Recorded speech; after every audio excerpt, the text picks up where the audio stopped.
Kwa unapoamua kukua kiroho, amua kuheshimu sana hii taasisi inayoitwa familia au ndoa, na utashuhudia baraka zisizo za kawaida kwenye maisha yako. Kitabu cha Mathayo 19:6 ndio maana Yesu akasema, basi aliyewaunganisha Bwana Mungu mwanadamu asiwatenganishe. Ndio maana mchungaji hawezi kutenganisha ndoa ambayo imefungwa kwa mikataba hii ya kiungu. Anaweza akasema kisiasa, mahakama haiwezi kutenganisha. Wengi wanaamini wametengana, lakini mbinguni panahesabika ni mme na mke. Wengi wanaishi wakiwa wameolewa na mwanaume mwingine baada ya kuachana ule wa kwanza, na mwanamke mwingine umemuoa baada ya kuachana ule wa kwanza, lakini kule mbinguni inahesabika nyie ndoa mme na mke, na huku mnachokifanya ni kuzini tu.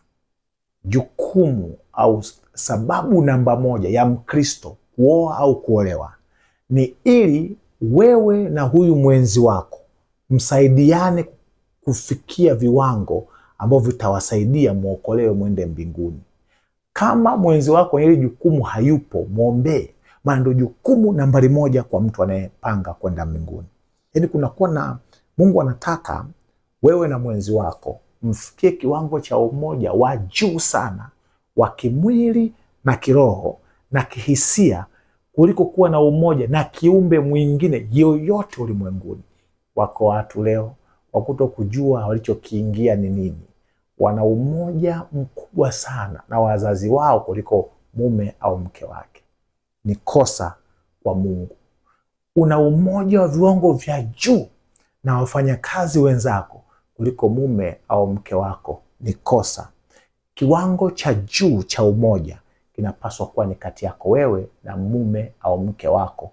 Ndio maana nasema ili umoja uwepo lazima mfungiwe nira au muunganishwe watu wenye nia moja na imani moja.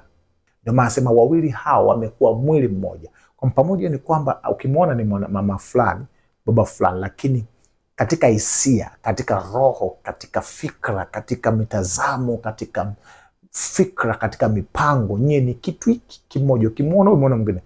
Sio mwanamke ana mambo yake, mwanaume ana mambo yake. Akikutana huko anaongea, huyu anaongea. Yaani mnakuwa kitu kimoja kile kile. Mithali 5 mstari wa 18 mpaka 19. Chemichemi yako ibarikiwe, nawe umfurahie mke wa ujana wako. Anasema ni ayala apendezaye na paa apendezaye, maziwa yake ya kutoshe siku zote. Mwe kitu kimoja, mfungamanishwe. Huu ndio ulikuwa mpango wa Mungu wa mtu kuingia katika agano la ndoa.